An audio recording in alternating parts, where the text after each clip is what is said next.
Bom, gente, boa noite.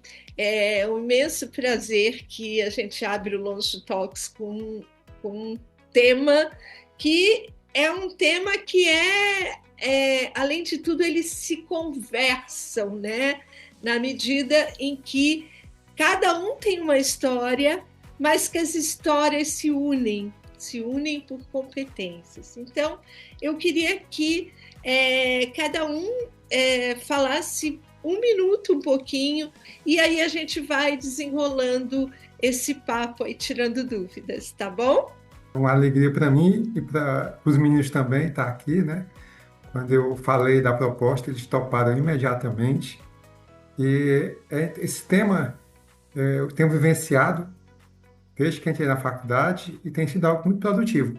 Em 2024, quando nós nos conhecemos, Eliana, naquela sua palestra, que você evidenciou todo o potencial que uma pessoa com mais de 50 anos ainda tem do que ela pode realizar, aquilo foi uma coisa que ficou reverberando.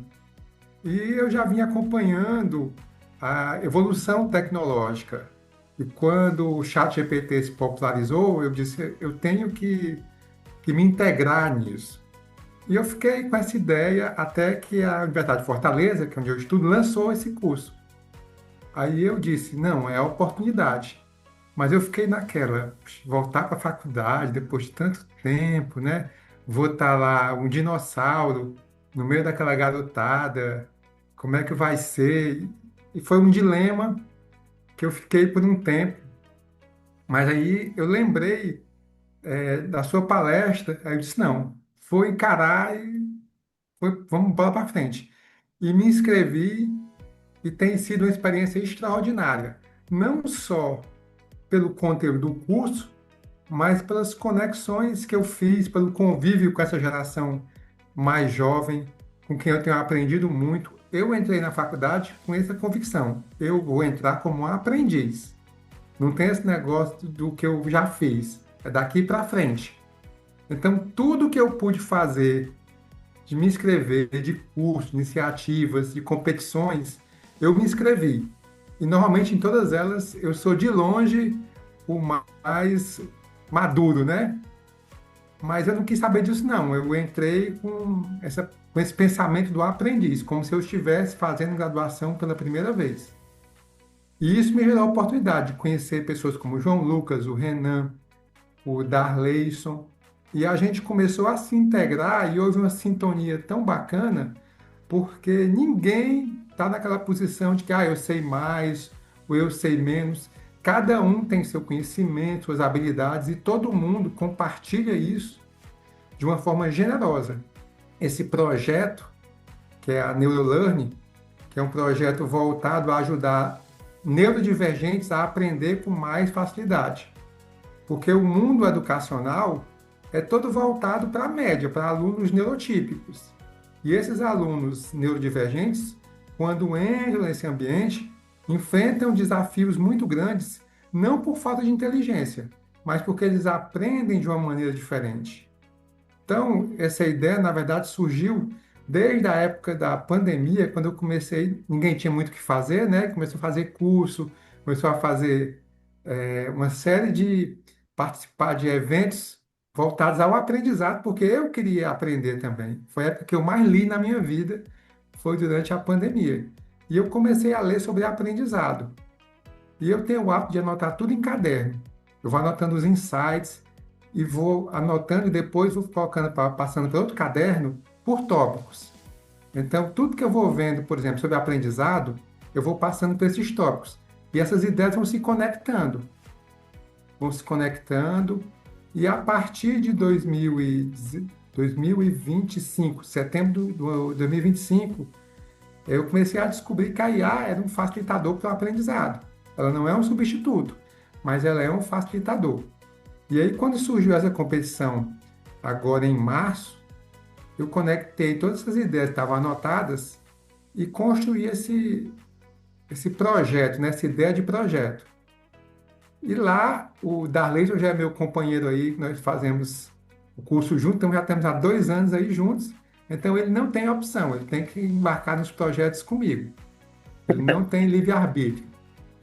O João, eu conheci ano passado, nós desenvolvemos um projeto para o Grupo M. Dias Branco, que é o maior grupo alimentício do país. E houve assim uma identificação imediata.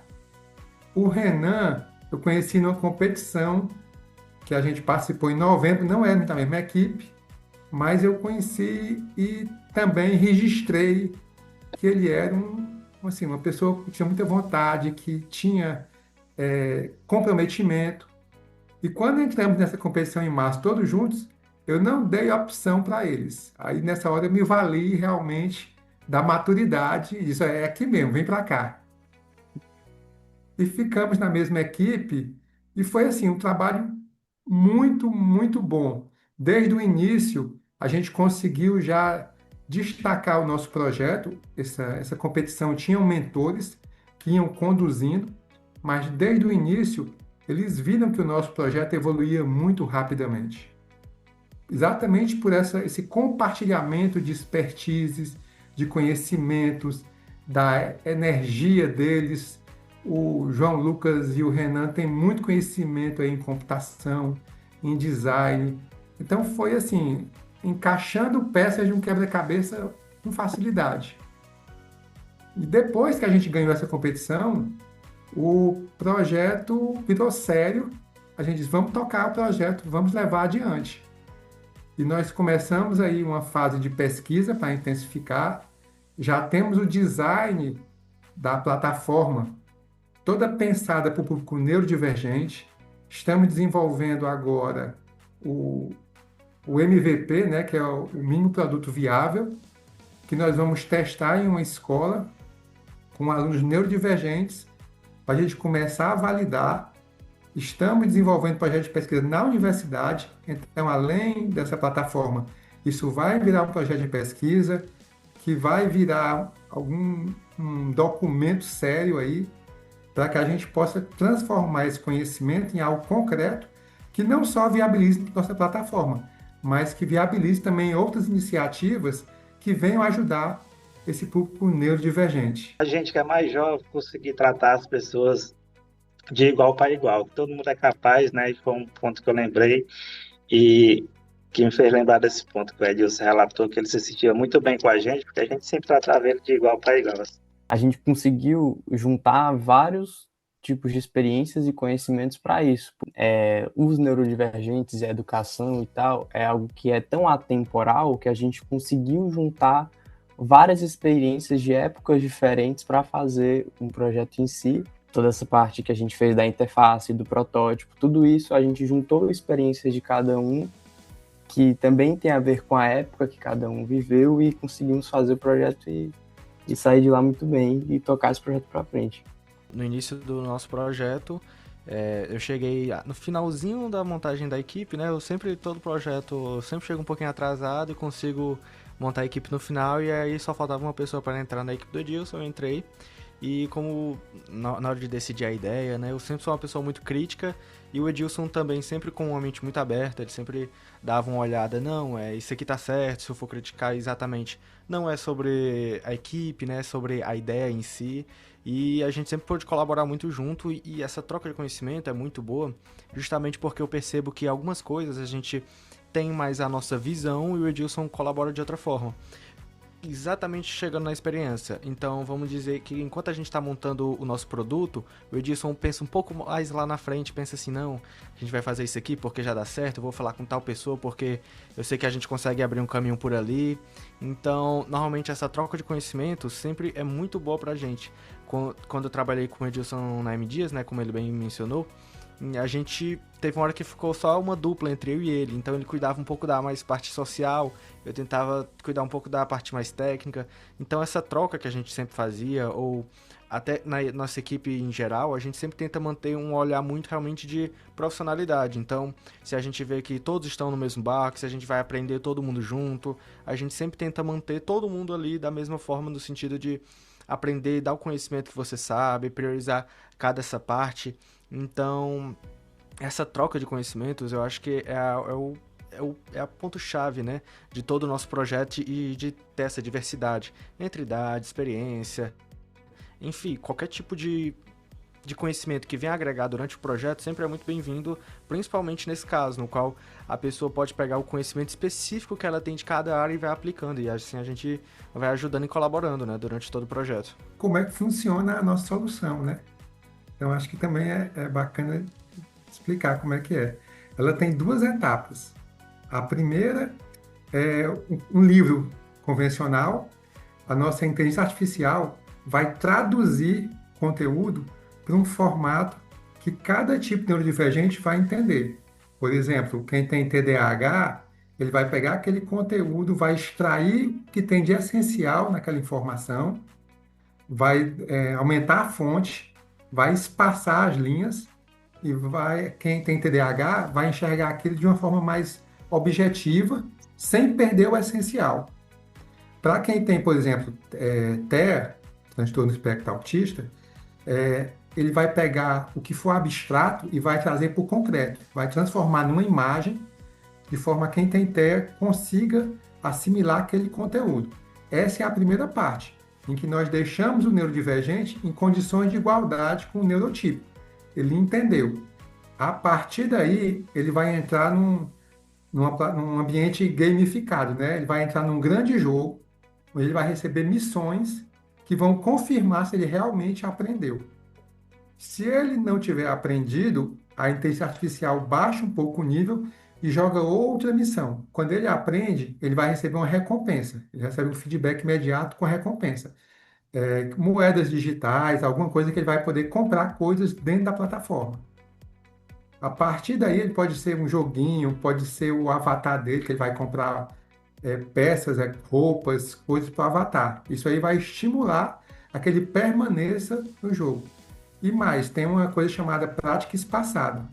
Ele respondeu e ele passou, ele foi bem na missão, mas daqui a 2 dias, a IA joga de novo outra missão sobre aquele mesmo conteúdo, para que ele esteja sempre recuperando aquela informação, de forma que o conteúdo vai sair da memória de curto prazo e vai para a memória de longo prazo. E nesse momento ele aprendeu.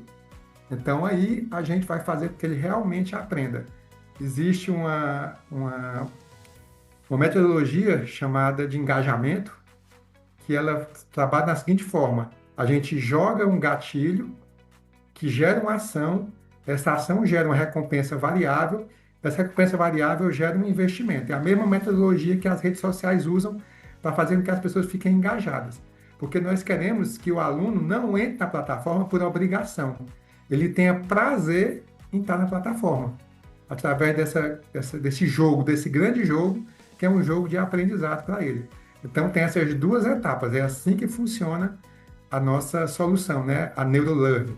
Eu acho que isso, eu me sinto feliz porque eu vejo que é aí que é o futuro, né?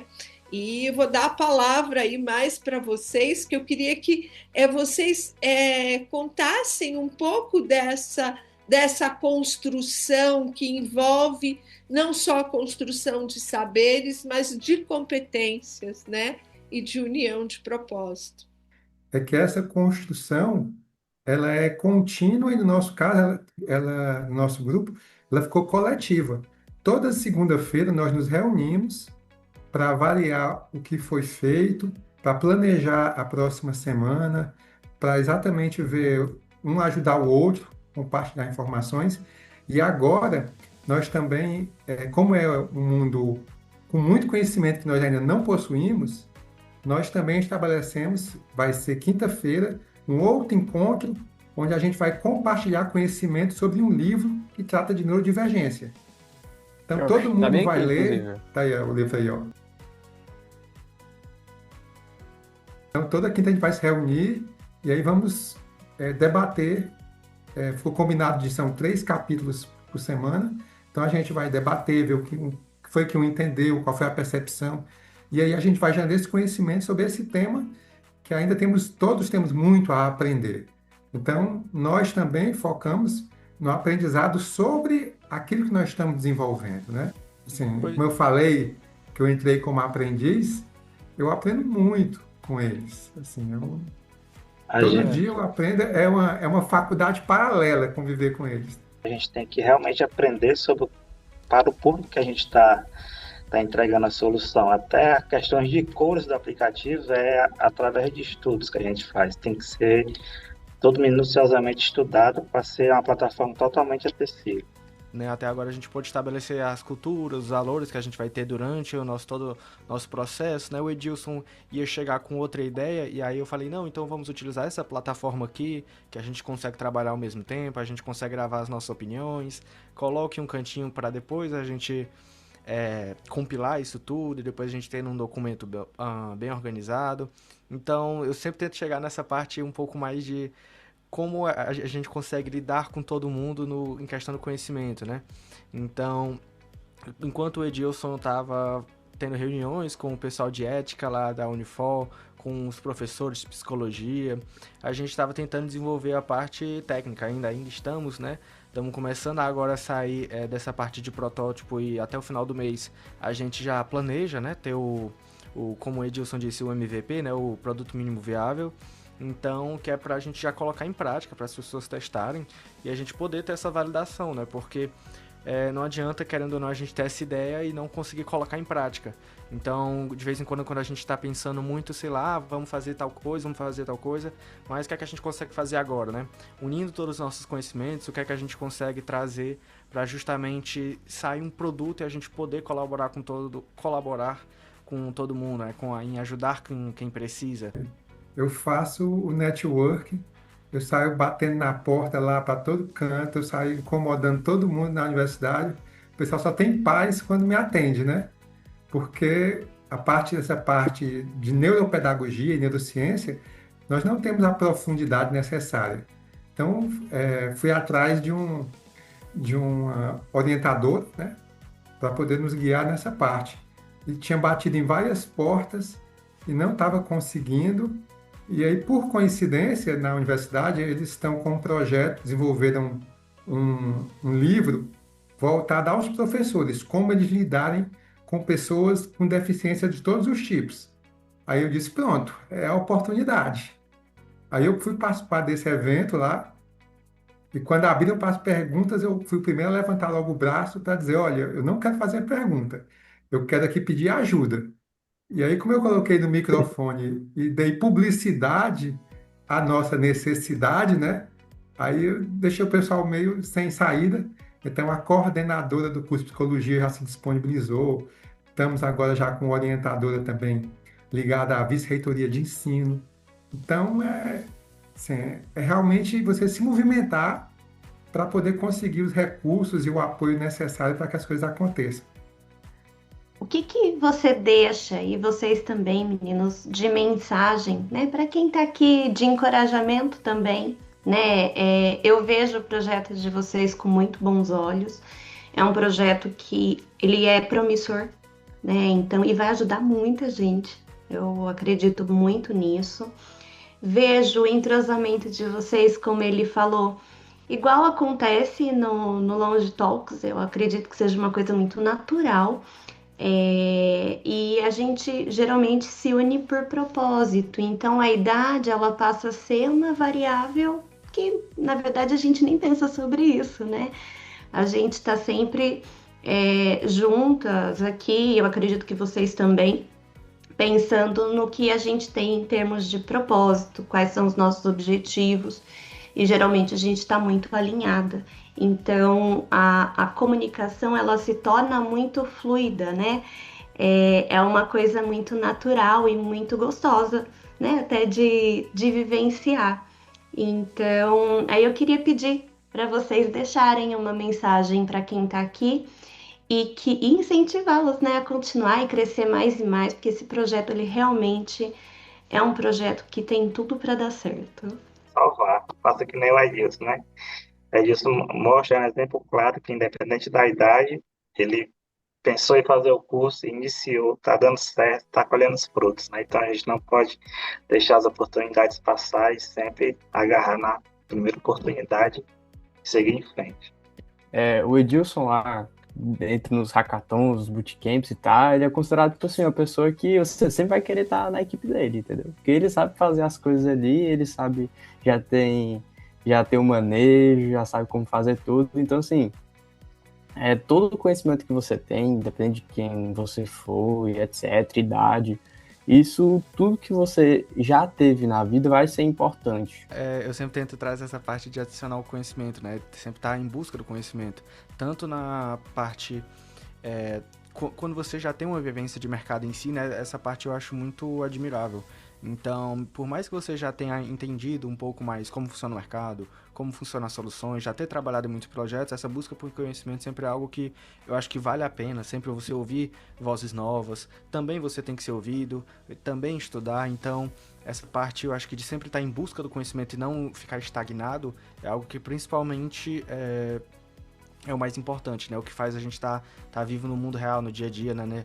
E não ficar para trás sempre. E a grande mensagem que eu deixo é que, e aí vai um aprendizado também da época que eu tinha a idade do João Lucas aí, do Renan, de coisas que eu deixei de fazer, porque eu dizia, não, isso aqui é muito arriscado, eu não tenho coragem. E eu aprendi que você se arrepender do que fez é melhor do que se arrepender do que você não fez. Porque quando você se arrepende do que você não fez, você nunca vai saber como foi ou como teria sido, né? Então, hoje em dia, é aquela do carpe diem, né? Aproveite o dia. Não é a idade que vai dizer o que você pode ou não fazer. É a sua mentalidade que vai gerar suas limitações. Então, tenha sempre essa mentalidade do aprendiz, de alguém que sabe que está sempre podendo evoluir, que está sempre podendo crescer com pessoas de diferentes idades, diferentes experiências. Não é porque alguém é mais jovem que você não pode aprender com ele. Então, encare os desafios, não se limite, vá em frente, porque hoje, mais do que nunca, a gente tem uma possibilidade de longevidade aí muito grande. Hoje em dia, passados 100 anos, não é mais nada absurdo como a gente imaginava antigamente. Hoje em dia, é uma coisa que está muito factível e com a evolução da biotecnologia, vai estar muito factível. O Yuval Harari diz que nós vamos ser amortais, né? Não vamos mais morrer de causas naturais. Eu acredito nisso, confio plenamente nele e estou dizendo a você que tem 50, 60, 70, construa o seu caminho. Não queira criar barreiras. Crie pontes para transpor os obstáculos. Busque pessoas mais jovens que vão lhe dar energia, vão lhe dar novas perspectivas de vida.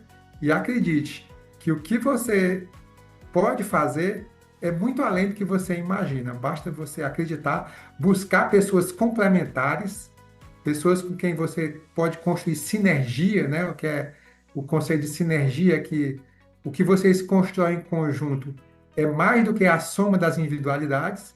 E eu acredito que a Neuroland está nessa proposta aí. Nós juntos conseguimos produzir muito mais do que o somatório das nossas competências e habilidades individuais. Então, acredite, siga em frente e continue assistindo ao Longe Talks, que aqui você vai aprender muito e vai ganhar muito conhecimento que vai lhe levar mais longe.